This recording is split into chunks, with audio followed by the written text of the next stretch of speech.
Seguimos con la fenomenología del espíritu y entramos al capítulo 4 que nos encontramos en el corchete 103. La verdad de la certeza de sí mismo. ¿Qué nos vamos a encontrar en este capítulo? En primer lugar, ya dimos un paso de la conciencia a la autoconciencia, es decir, la conciencia que tiene conciencia de sí misma, la conciencia concipiente, conciencia que tiene conciencia de qué, de sí, pero no tiene la conciencia de él para sí. Entonces, al ser ya autoconciencia, es una conciencia que es capaz de tener conciencia del ser en sí y el ser para otro, de acuerdo a la negatividad, al movimiento dialéctico. A esto ya le llamamos autoconciencia y va a tener por centro lo que es el concepto hegeliano, que va a ser el objeto, y nos va a aparecer aquí esto que llama vida. Cuando habla de vida, Hegel, nos da la impresión, desde luego usted cuando lea el texto nos dirá qué opina, ¿verdad? No habla, de pronto entre cuando habla de la vida y de la muerte, pareciera que no fuera algo filosóficamente biológico, ¿no? La vida natural de nacer, alimentarse, crecer, reproducirse, morir, sino la vida intelectiva, la vida de los seres humanos, pero en tanto seres racionales, lo que el ser humano en su vida puede concebir, puede aprender, puede conocer, de forma tal que es una vida de la razón, es una vida del concepto, es la vida en el sentido filosófico y metafísico del mismo. No nos habla del bios, ni del sarx, de la carne viviente, ¿no? Ni del ser humano que es animado por un espíritu, ¿no? La sarx, como sabemos en el hebreo, es la vida o el viviente, ¿no? Adán en la Sagrada Escritura y Eva aparece como Adán significa en hebreo el viviente y Eva significa la madre de los vivientes. Entonces recuerden que Hegel es teólogo también. Hegel, antes de ser filósofo, su primera formación fue de teólogo, así que él no desconoce estos términos, pero yo me pregunto por qué recurre a ellos en este momento para justificar lo que va a ser la verdad, la certeza de sí mismo. Bueno, es un paréntesis que cierro en este momento, ¿no? ¿Qué es la vida?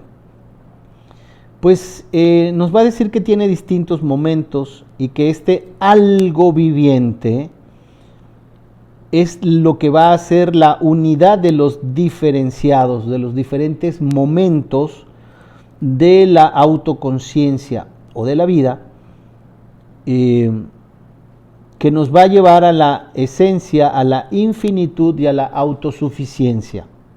¿Cuáles son estos dos momentos que esto algo viviente une, ¿no? En la vida como proceso? ¿Qué es lo que une? La subsistencia de las figuras autosuficientes y la sumisión. En el número 107 vamos a encontrar lo que Hegel entiende como lo viviente. ¿Qué es esta autosuficiencia de las figuras? ¿Cuál es esta subsistencia de estas figuras autosuficientes? Bueno, vamos a ver. En el inciso A nos va a hablar de la autosuficiencia y no autosuficiencia de la conciencia. Autosuficiencia y la negación de esa autosuficiencia, la dialéctica. Y entonces, ¿cómo va a aparecer la conciencia? Como una donación y como una servidumbre. Y vamos a entrar en una de las grandes metáforas hegelianas, la relación entre el amo y el esclavo. Pero antes de hablarnos de esta relación entre el amo y el esclavo, nos está poniendo cuál es la actividad intelectual de esta figura autosuficiente. Una es donar, es decir, es dativa, da. Vuelvo y repito, es un teólogo y un filósofo. En la teología quien da es Dios y Dios es la divina providencia, da la vida, da el conocimiento, da el mundo, crea, ex nihilo, es decir, crea de la nada. ¿Qué es esta donación y cómo entiende esta donación Hegel? Abro un paréntesis para mencionar que también Zubiri va a hablar en su Inteligencia Sentiente sobre la donación de la realidad y nos va a decir que la realidad es dativa, es decir, nos viene dada la realidad, con la realidad de una cosa se nos da todo lo que es la cosa en sí. Una cosa es así, pero se nos da por completo la cosa en sí. Aquí hay una diferencia con Hegel, porque Hegel va a decir que es donación, pero también es servidumbre. Bien, veamos en un breve esquema. Tenemos por un lado la autoconciencia, ya autoconciencia, concipiente, que tiene sus dos momentos, el en sí y el para sí. Al ser consciente de lo que es en sí, se abre en su conciencia otra conciencia que es la conciencia del otro, se le reconoce a sí misma y entonces se revela lo que es el otro. Hay una duplicación, dice Hegel, es el devenir de la certeza de sí, pero es la superación de sí mismo, de esa conciencia. A esto él le llama unidad espiritual. Unidad espiritual. ¿Qué es la unidad espiritual? Cuando se supera a sí mismo la autoconciencia y encuentra el devenir de la certeza de sí. Esta duplicación de ser conciencia y de la otra conciencia que se reconoce en la relación entre la conciencia y la otra conciencia que se relacionan, nos va a llevar a un infinito. Es una duplicación que nos lleva al infinito. Aquí es donde hay que tomar aspirinas, ¿verdad? Porque nos va a dar dolor de cabeza, ¿no? Esta duplicación del ser en la razón, en el concepto, nos puede llevar, pues sí, al infinito. En el número 115 nos va a explicar que este es justamente el ser de la vida. El Señor, que es conciencia autosuficiente y es esencia, y el siervo. A mí no me gusta, pero habrá gente a la que sí, también retrata la época, ¿no? Estamos casi en los umbrales de lo que va a ser la revolución industrial, y entonces recurre a una figura que para él era muy común, ¿no? Un siervo y un esclavo, ¿no? Un siervo, un patrón y un esclavo. Claro que Marx va a deshacer y va a romper por completo esta figura del amo y el esclavo con su teoría del capital, ¿no? No hay ninguna relación de servidumbre, ni ninguna relación de donación. Lo que hay es una lucha de clases, dirá Marx. Pero para Hegel no, para Hegel hay una relación de goce y de trabajo. ¿Quién trabaja? El Señor. ¿Y quién goza? El siervo. ¿A usted le parece eso sensato? Bueno, está en el texto, léalo. Léalo y vea qué dice Hegel y qué entiende Hegel. Y si usted lo entiende de manera diferente, explíquemelo a mí. El Señor y el siervo. El siervo es el siervo de la conciencia servil, la verdad de la conciencia. Y el Señor es la conciencia autosuficiente, la esencia. En esta relación dialéctica entre el ser del Señor y del siervo, entre el ser que tiene como, digamos, esencia el goce y el trabajo, es donde se da la vida. Eso es lo que es la vida como proceso, eso es lo viviente, lo que vive. En el inciso B de la verdad, de la certeza de sí mismo, nos vamos a encontrar con la libertad de autoconciencia, el estoicismo, el escepticismo y la conciencia infeliz. Estamos ya caminando hacia el número 121, pero primero nos va a hablar del obrar del escepticismo en general y su modo de operar, cómo es el escepticismo.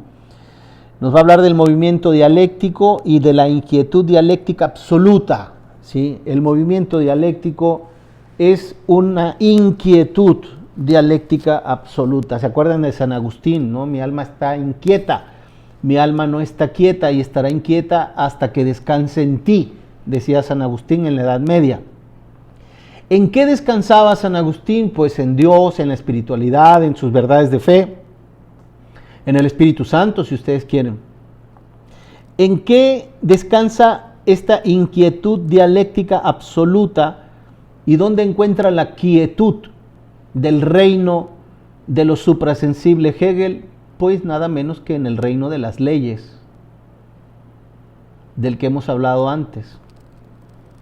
Bueno, ¿qué va a encontrar este movimiento dialéctico? La certeza sensible, la percepción, el entendimiento, la inesencialidad entre la dominación y la servidumbre, los mandamientos morales de la dominación. Todo esto será de una manera fenoménica, como fenómeno.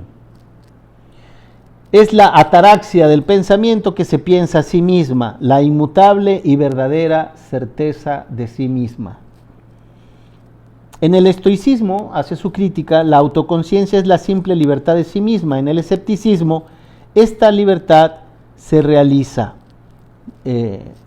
No es la libertad per se, sino una libertad que se realiza. Es escéptico, ¿no? Nos va a hablar de lo que es la conciencia infeliz en el número 122 y cruzamos hacia el apartado quinto de nuestro de nuestro texto de la fenomenología del espíritu. Nos vamos a ubicar en el número 122 del texto. Vamos siguiendo nuestro texto, la verdad de la certeza de sí mismo. Y ahora sí, 132, la certeza y la verdad de la razón.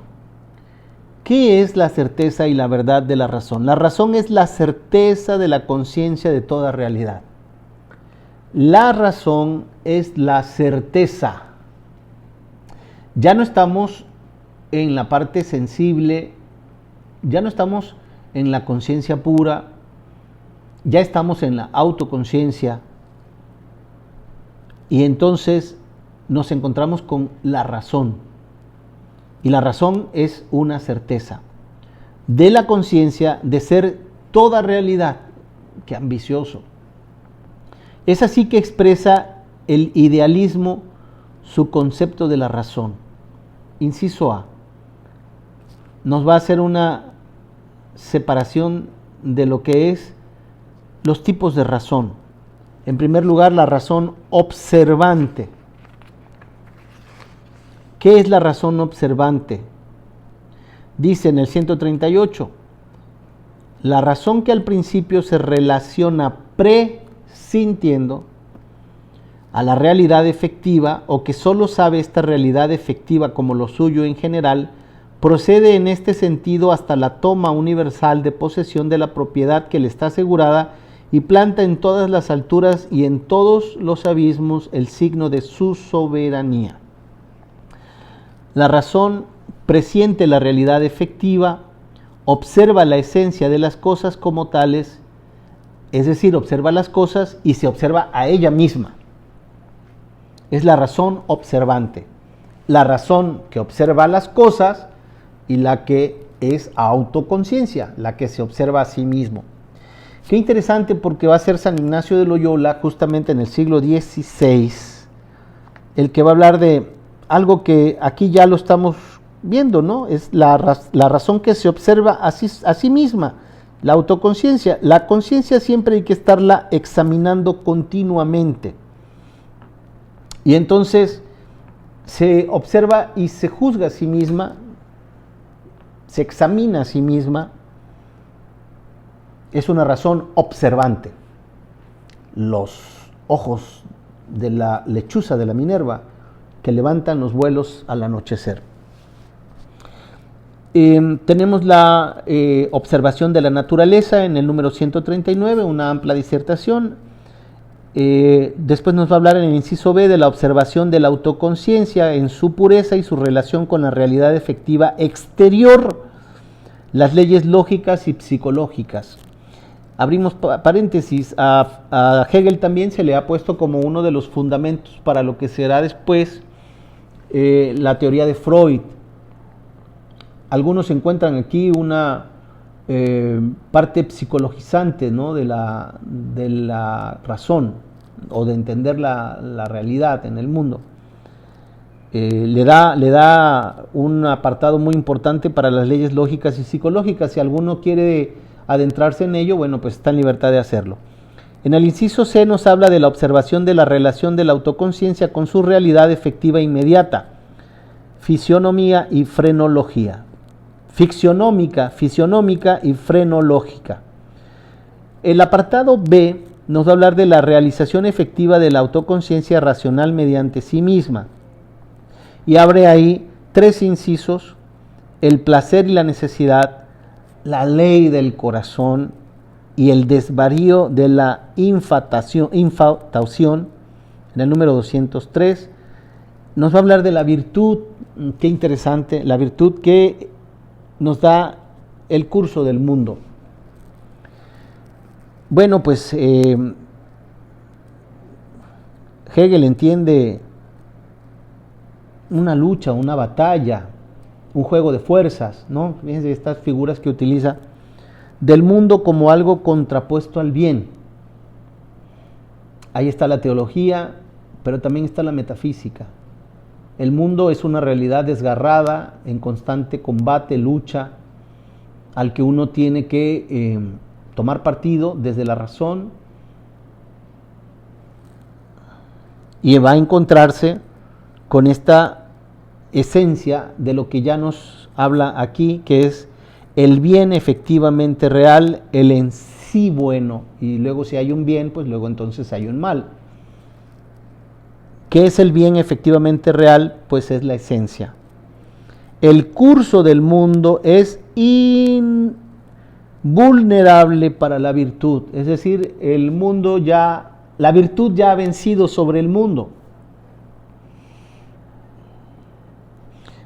Es decir, tiene la victoria segura el bien. ¿Qué sentido tiene, pues, de esta lucha del bien y del mal? Esta lucha ontológica, metafísica, de la que hablaba Epicúreo, ¿no? Si Dios creó el bien y no creó el mal, entonces no es tan poderoso, porque si fuera del todopoderoso no podría crear algo que no es bueno para él. Luego entonces no es todopoderoso, porque si el mal no lo creó, quiere decir que no es todopoderoso, sino que se salió de sus límites. ¿Qué es el mal? No hace una teofísica, no nos habla ni del bien ni del mal desde el punto de vista teofísico, ni teológico, sino estrictamente filosófico. Y esto es lo interesante de este texto. Nos dice que la virtud, ya entendida pues como una virtud de las leyes, como una virtud de la razón, como una virtud de la recta conciencia, es una victoria segura. Es decir, como que el hombre por la razón, el hombre que se rige correctamente a través del espíritu absoluto y de la autoconciencia, si se rige bajo las leyes de la virtud, del reino de las leyes, entonces vencerá, ¿no? El mundo ya ha vencido al mal, dice el Evangelio, ¿no? Dios ha visto caer al demonio, Jesús ha visto caer al demonio. Bueno, son resabios de teología que están aquí presentes, palpitantes, pero que sí van a jalonear la filosofía, porque dices, bueno, ¿y esto como de qué, o por qué sale aquí, o en qué influye en tu filosofía? Influye muchísimo. La virtud es vencida por el curso del mundo porque su fin es de hecho la esencia abstracta no real de modo efectiva. El inciso C dice, la individualidad que es en y para sí misma real, en el 215, hacemos un salto al 225, dice, ¿qué es la conciencia honesta? Hablando de virtudes, es la que ha llegado al idealismo que la misma cosa expresa y por otra parte tiene como universalidad formal lo verdadero. Tenemos pues la razón legisladora, ya vimos la razón observante, ahora la razón legisladora, y la razón legisladora tiene un asiento muy importante y aquí vamos a ver en el número 231 en qué consiste esta razón legisladora, la que determina, decía yo, el imperativo de la ley, ¿no? De lo que hay que hacer, ¿no? Hace un análisis de uno de los mandatos famosos que están en la escritura, que dice, ámate a ti mismo, ama a tu prójimo como a ti mismo. Ese es un mandato famoso, ¿no? Es una ley. Dice, es un mandato dirigido al individuo en relación con otros individuos y lo afirma como una relación entre individuo e individuo o como relación de afecto.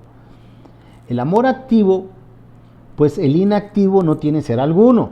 O sea, el que ama tiene un objeto en acto al prójimo. El inactivo no tiene ningún ser. O sea, la persona que no ama, pues no va a ninguna parte porque no tiene a quien amar, no tiene prójimo, está inactivo. Entonces el inactivo no tiene ser alguno, el que tiene ser, el que tiene la esencia, el que tiene el bien, el que tiene la virtud, es el que ama al prójimo. En esta relación, amar a. Y el que no ama al prójimo, entonces está en el vacío, fuera de la esencia, fuera del ser. Dice, el inactivo no tiene ser alguno. El que no ama a su hermano no tiene ser alguno.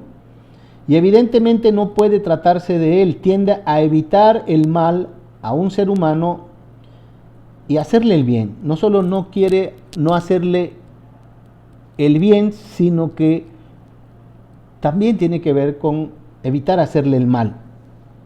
Es decir, es nada, como que no existe para él. A este efecto hay que distinguir lo que para él es el mal, lo que es frente a este el bien eficiente y lo que es en general su bienestar. Es decir, que debemos amar al prójimo como entendimiento, pues un amor no inteligente le hará tal vez más daño que el odio. Ahora bien, el hacer bien de un modo esencial e inteligente es su figura más rica y más importante. La acción inteligente universal, ¿de quién creen?